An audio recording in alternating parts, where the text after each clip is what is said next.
Hey everyone, welcome back to Strange Mind 6. I'm your host Ruby, and today we're going to be getting into the Book of the Bizarre, Freaky Facts and Strange Stories by Varla Ventura.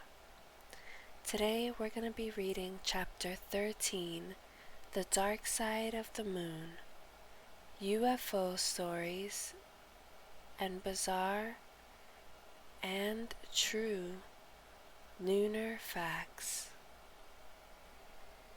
But before we begin, please hit that like button, hit that subscribe button. It would mean a great deal if you do. And without further ado, my dear friends, grab a snack, grab a drink, or sit back and relax. And let's get to it. Roswell, what happened? William Mac Brazel was working as a foreman on the Foster Ranch 70 miles north of Roswell, New Mexico, when reports about sightings of flying discs started circulating in the news and among locals. Weeks before, on June 14, 1947, Brazel had noticed some strange and suspicious debris on the property. He reported to the Roswell Daily Record that he and his son spotted a large area of bright wreckage made up of rubber, strips, tinfoil, and rather tough paper and sticks, but that he didn't return to the wreckage until he connected the stories of the flying disc to the material he had found. The timing of the incident is controversial, but some contemporary accounts suggest that Brazel returned to the site with Air Force Major Jesse Marcel and some plainclothes officer on July 6th. As the story goes, the officials collected the debris, which they claimed was the remains of a weather balloon. The subsequent investigation, which involved the FBI, was reportedly classified. The story of UFOs in Roswell, New Mexico would have probably stayed dead if Stanton T. Friedman, a nuclear physicist, hadn't lost his job during the 1970s. UFOs were Friedman's hobby, and soon after his termination, they became his career. He became a full-time lecturer. He delivered his favorite talk titled Flying Saucers Are Real at more than 600 different college campuses and other venues around the country. Friedman soon developed a nationwide reputation as a UFO expert, and people who'd seen UFOs began seeking him out. In 1978, Jesse Marcel, the U.S. Army intelligence officer who retrieved the wreckage from Mac Brazel's ranch 31 years earlier, even made contact with him. Friedman urged Marcel to give an interview to the National Enquirer, which he did, explaining that what he had picked up from the ranch was indeed not of this earth. The interview couldn't have come at a better time. It was published in 1979, and Steven Spielberg's film Close Encounters of the Third Kind had just premiered, stoking the public's appetite for UFO stories. After 30 years, the Roswell story blew up once again, and since that time, the story just kept on growing. New witnesses to the Roswell UFO began seeking out Friedman to tell him their stories. Soon, the Roswell story included humanoid alien beings. For the record, neither Mac Brazel nor Jesse Marcel ever claimed to have seen aliens among the wreckage. No one went public with those claims until more than 30 years after the fact. So, was the U.S. government hiding evidence of an alien crash landing on Earth? In 1993, Congressman Stephen Schiff of New Mexico asked the U.S. General Accounting Office to look into whether the government had ever been involved in a space alien cover-up, either in Roswell, New Mexico, or any place else. The GAO spent 18 months searching government archives dating back to the 1940s, including even the highly classified minutes of the National Security Council. The GAO's research also prompted the U.S. Air Force to launch its own investigation. It realized its findings in September 1994, and the GAO's report followed in November 1995. The reports arrived at the same conclusion. What the conspiracy theorists believe were UFOs were actually products of top-secret research programs run by the U.S. military during the Cold War.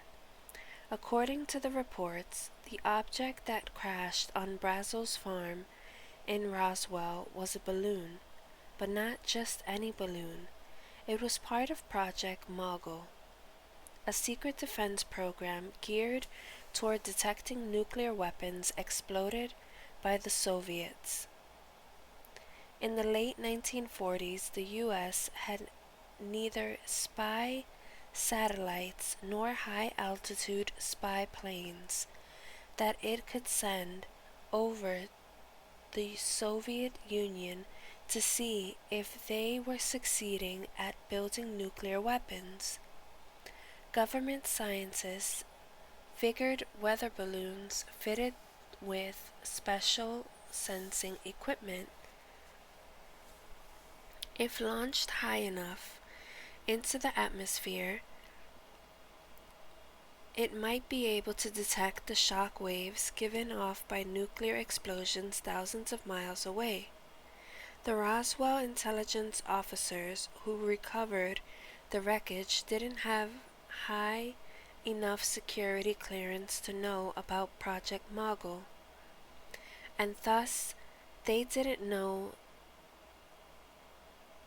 to inform anyone of the discovery. On the whole, Project Mogul was successful. Apparently, the equipment it generated did detect the first Soviet nuclear blasts.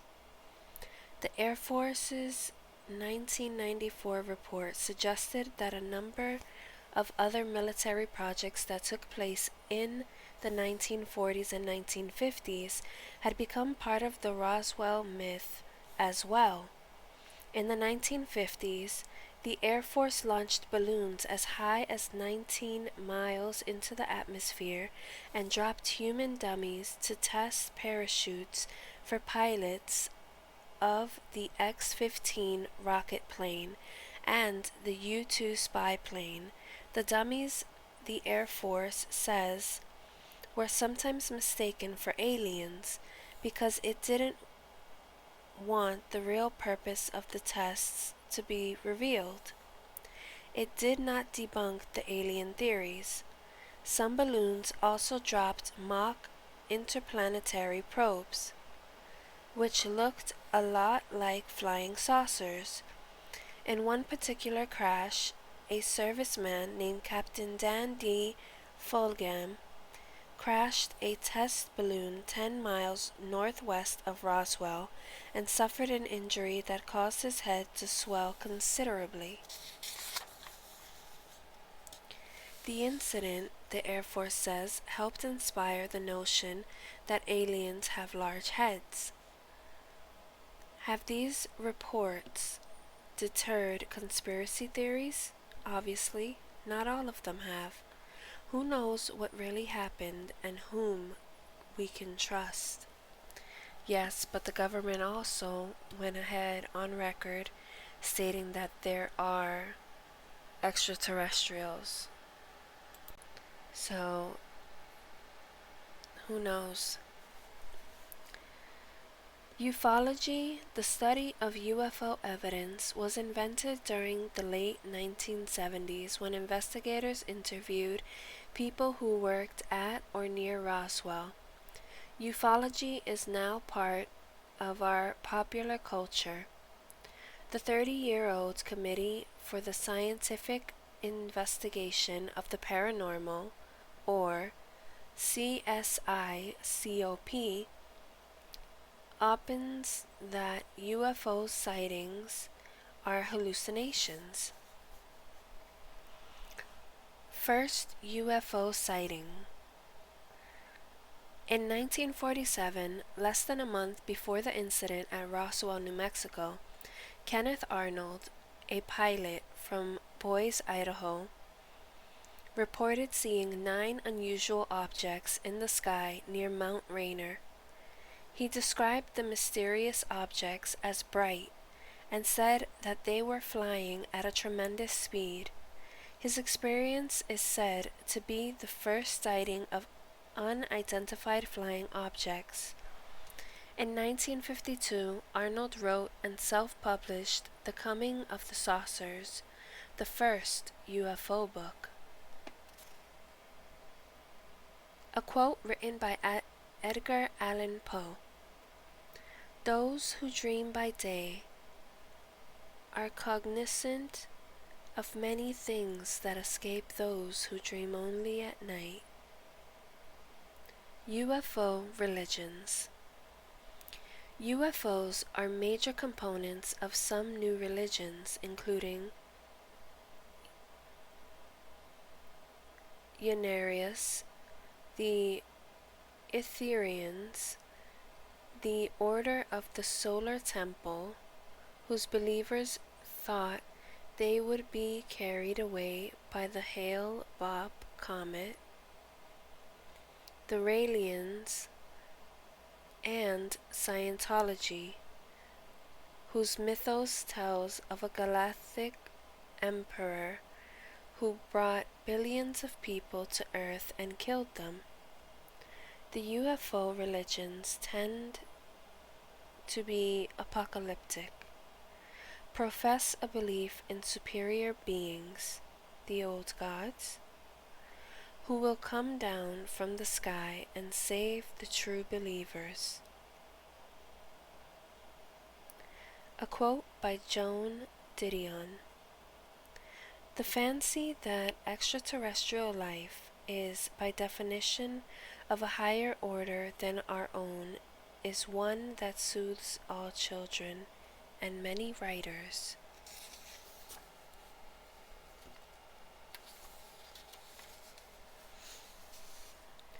According to a 2005 Gallup poll, 24% of Americans and 19% of Britons believe that extraterrestrials have visited Earth at some time in the past. Men are more receptive to the idea of alien visits than women are. If you've been abducted, each alien abduction story is different, but there are key elements to almost every one. Most people who claim to have been abducted describe combinations of the following. 1. Light, often from a beam that sucks the person into the spacecraft. 2. A disc-shaped spacecraft that looks very high-tech. 3. Medical testing and experimentation, often quite invasive. 4. Lost time or amnesia about a certain period of time. The Tunguska event, a UFO crash landing? On June 30th, 1908, an explosion at or above the Tunguska River in Siberia felled 60 million trees. When the Soviet government funded an investigation in the 1920s, Leonid Kulik and his associates interviewed eyewitnesses who said they had seen a huge fireball across the sky. The blast was estimated to be between 10 and 15 megatons and left in an enormous butterfly-shaped region of scorched and flattened trees. What was it that exploded? An extraterrestrial body? In 1930, a British astronomer proposed that it was a small comet. But in 1983, an astronomer at NASA's Jet Propulsion Laboratory wrote that comets are made of ice and dust, and that a comet would not have flown so close to the Earth without disintegrating. Expeditions sent to the Tunguska River region in the 1950s and 1960s found microscopic glass spheres containing nickel and iridium, which was and are found in meteorites, and in 2001, investigators suggested the blast was the explosion of a meteorite from the asteroid belt, but there's no typical meteorite crater in the area. Other theories suggest that a small black hole was passing through the Earth, a piece of antimatter exploded, or a nuclear-powered UFO blew up. Some blame Nikola Tesla. In an article written in 1908, Tesla claimed that he could direct electromagnetic wave energy to any point on Earth from his transformer at Wardenclyffe Tower in Shoreham, New York. One of Tesla's associates reported that during one test, the Wardenclyffe Tower glowed and an owl flying nearby disintegrated. That's when Tesla stopped talking about projecting electromagnetic force. To this day, no one knows for sure. Star Trek's explanation is as good as any. An alien race saved humanity by exploding its planet and deflecting an incoming meteor that would have struck Europe. The remnants of the explosion hit Siberia. Marfa Mystery. If you're ever driving through Texas and have some time on your hands, travel east from Marfa on US Route 90 to the Mystery Lights viewing area, where you can witness Marfa's Mysteries White Lights show. According to testimony, the lights flash one at a time, quickly fading away, and then reappear for the public's viewing delight. Are the lights reflections from stars, cars, or city lights, spaceship high beams, astral glowworms? Nobody knows for sure. The Greys. Gray is the term used to describe over 75% of aliens sighted in the United States. Greys are typically 4 to 6 feet tall and have light gray skin, amorphous bodies with short legs and elongated torsos, and lidless bulbous eyes. Greys are sometimes known as Roswell aliens, Zetas, or Reticulans, and they are the protagonists in most modern-day UFO conspiracy theories and stories. In 1948, military pilots and government officials in the New Mexico desert reported seeing strange green orbs floating in the sky. The orbs weren't the result of any secret military testing, officials confirmed, and they did not appear to be meteorites. Some people suggested that the green lights, which resembled pale green flares, were the result of extraterrestrial weaponry testing.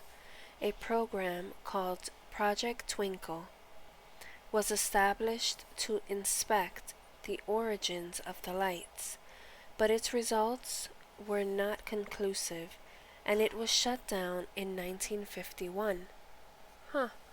I wonder why it was shut down. The abduction of Betty Anderson. In 1967, Massachusetts housewife and mother of 7, Betty Anderson, went public with her claims that she and members of her family were in regular contact with extraterrestrials. Among her many detailed stories was an incredible account of boarding an alien spacecraft and undergoing medical experiments at the hands of the extraterrestrials.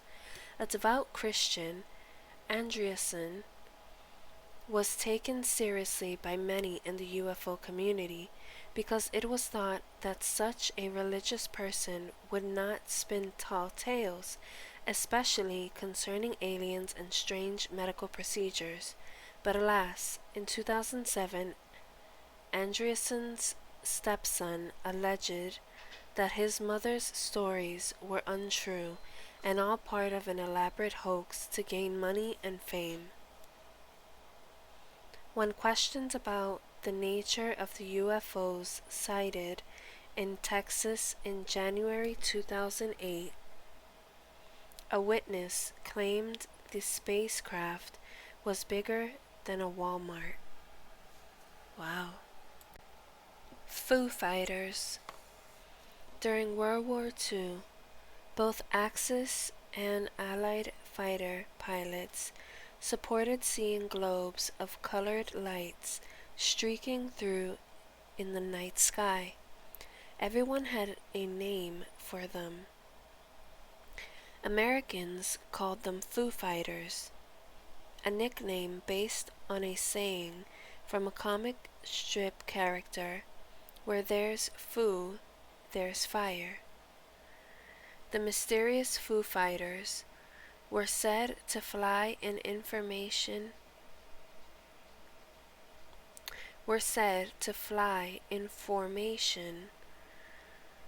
with great speed and precision. The mysterious face of Mars. In 1978, NASA's Viking 2 spacecraft was wandering around on Mars, taking pictures of the planet's craggy surface and transmitting them back to Earth.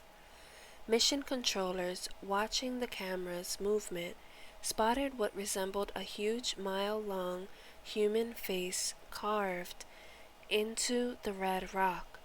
The image of the face, with shadows giving the illusions of a nose, mouth, and eyes, was released to the American public days later to create excitement and fanfare. Was there intelligent life on Mars? Was the face some sort of message to humans left for us to find by crafty aliens? Or did our ancestors actually come from Mars? Who knows? I don't know, I'm just throwing out a theory. A UFO at O'Hare. On November 7th, 2006, employees at O'Hare International Airport in Chicago reported an unidentified object hovering over gate C-17. Multiple witnesses described a small aircraft that reared in place for a second and then quickly darted east and disappeared. According to reports, it resembled a small metallic frisbee and had no lights or identifying marks. The National UFO Reporting Center's report quoted another witness. All employees are very familiar with aircrafts around the world's busiest airport. This was nothing we are familiar with. As a side note, as it is probably unrelated, the next aircraft into that gate was experiencing electrical problems. The UK's first official study of UFOs, commissioned by the Ministry of Defence in 1950, was called the Flying Saucer Working Party, or FSWP. Writer Nick Pope deemed it arguably the most marvelously named committee in the history of the civil service. Novelist Whitley Strieber, author of Communion and Transformation, and self-proclaimed abduction survivor, believes that aliens exist to help humans grow spiritually. Moonlight is sculpture, sunlight is painting. Quote by Nathaniel Hawthorne. Did you know that it takes 29 days, 12 hours, 44 minutes, and 3 seconds for the moon to go through all its phases from one full moon to the next? This time period is close to the length of a month, which is why the word month is derived from the Old English word for moon. 2. The light that comes from the moon is sunlight reflected off the moon's surface. It takes 1¼ seconds for the light to travel to Earth. 3. The moon only reflects 7% of light it receives from the sun. 4. The moon is smaller than any planet in the solar system, but relative to the size of the planets they orbit, our moon is the largest of any planet's moons. 5. The moon is 2,160 miles in diameter, about quarter of the Earth's diameter. If the Earth were as big as a fist, the moon would be the size of a stamp placed 10 feet away. The average temperature of the moon is minus 283 degrees to minus 266 degrees Fahrenheit. Since the moon spins once on its axis every 27 days, the same amount of time it takes to go around the Earth once, we end up seeing only one side of the moon, about 59% of its surface. The side of the moon we always see is called the near side. The side we never see from Earth is the far side. That's probably where cartoonist Gary Larson got the name for the comic strip. There is no sound on the moon, nor are there wind, clouds, or colors at sunrise and sunset. If you weigh 120 pounds on Earth, you would weigh 20 pounds or 1/6 of your Earth weight on the Moon. A 3-foot jump on Earth would carry you 18 feet and 9 inches on the Moon. Astronauts have brought over 843 pounds of Moon sample back to Earth. The Moon is moving away from the Earth at a rate of about 1/8 inch a year. The Moon was a ghostly galleon tossed upon cloudy seas. Alfred Noyes. Once in a blue moon. Where does the expression once in a blue moon come from? And what does the song Blue Moon refer to? According to the Dictionary of Word and Phrase Origins, the term blue moon first appeared in England in 1528. The source was a book entitled Read Me and Be Not Wroth, which said, if they say the moon is blue, we must believe that it is true. The term once in a blue moon was apparently derived from this sarcastic little rhyme about the upper class. The phrase originally meant never, but by the early 1800s it was used to describe a very rare occurrence. This meaning is actually more correct because two kinds of blue moons really do exist. The phenomenon of a blue moon is associated with an unusual atmospheric conditions. A blue moon, or a green one, is most likely to be seen just before sunrise or just after sunset if there is a large quantity of dust or smoke in the atmosphere. The dust or smoke particles can filter out the color like red and yellow, leaving only green and blue to color the moon. Blue moon. A modern definition of the term blue moon says it is the second full moon that in a calendar month. Double full moon months occur every 32 months or so.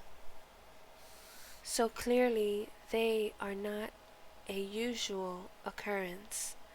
A blue moon appeared on June 30th, 2007, and will appear on December 31st, 2009, and August 31st, 2012. Another definition of a blue moon says it is the third full moon in a season and has 4 full moons.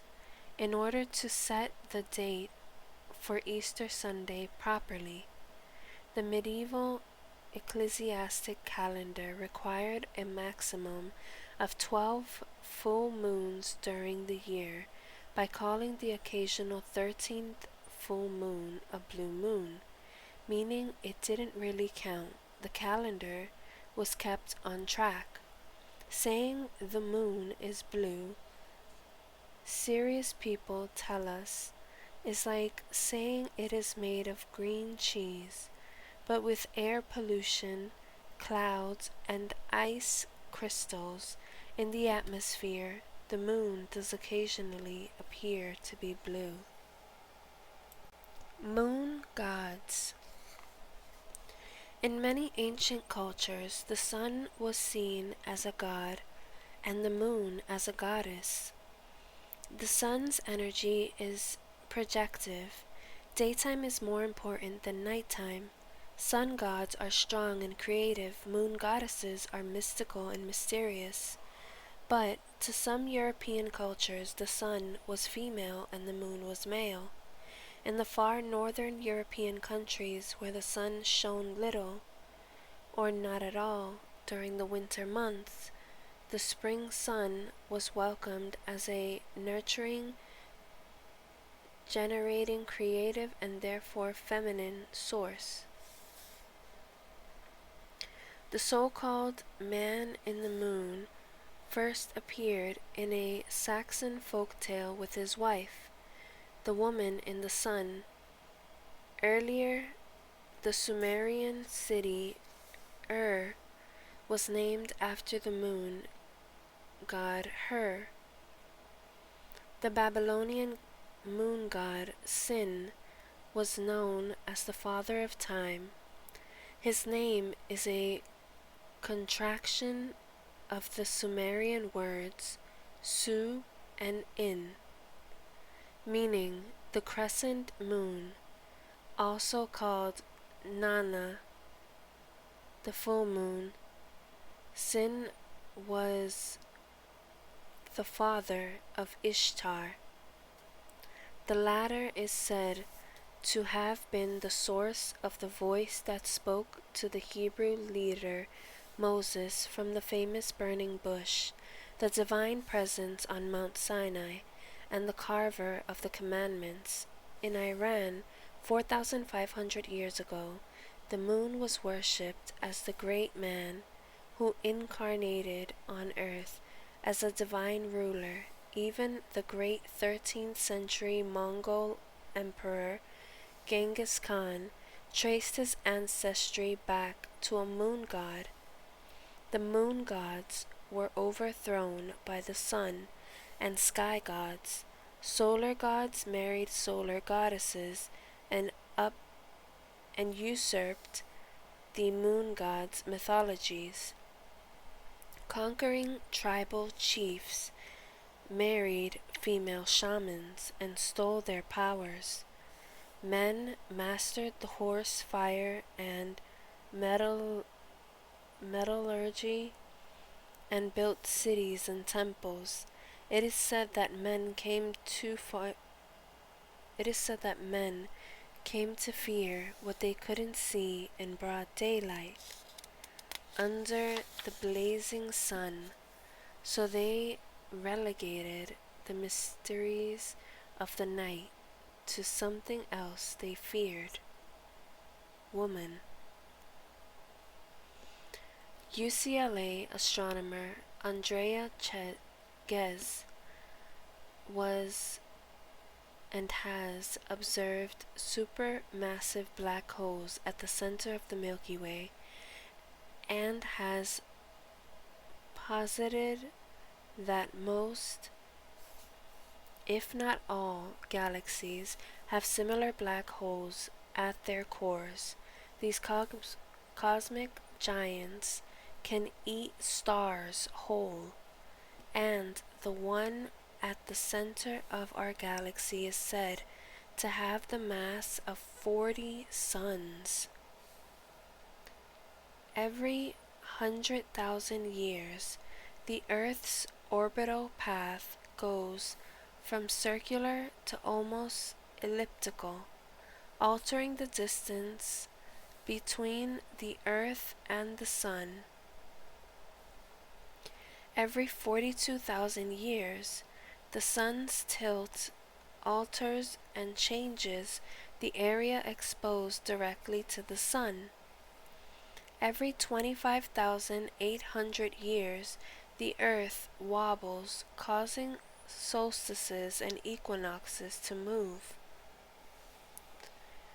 To many moons of Saturn.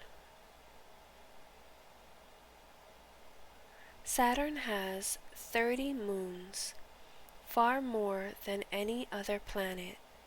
It has so many that half of them have numbers for names: Pan, Atlas, Prometheus, Pandora,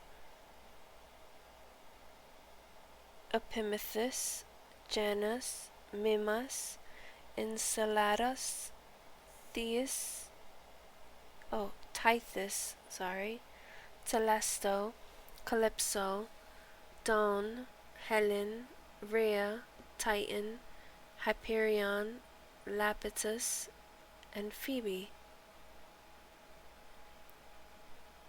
Or S-2000S1, and so on until S-2000S12. The rare early Easter Sunday. The date of the Christian Easter celebration is always the first Sunday after the first full moon, after the vernal equinox, March 21st. This schedule is based on the lunar calendar that Hebrew people used to identify Passover, which is why Easter Sunday moves around on the Gregorian calendar used in the United States and other Western countries today. Based on this formula, Easter will never fall before March 22nd or after April 25th. In 2008, Easter Sunday falls on March 23rd, making it the earliest Easter most people will ever observe in their entire lives. The last time Easter fell that early in the year was in 1913. That means anyone age 95 or older in 2008 are the only people who have witnessed this exceptionally early Easter twice in their lives. It is extremely unlikely that anyone alive in 2008 will live to see another early Easter, because the next time Easter will fall on March 23rd will be in the year 2160.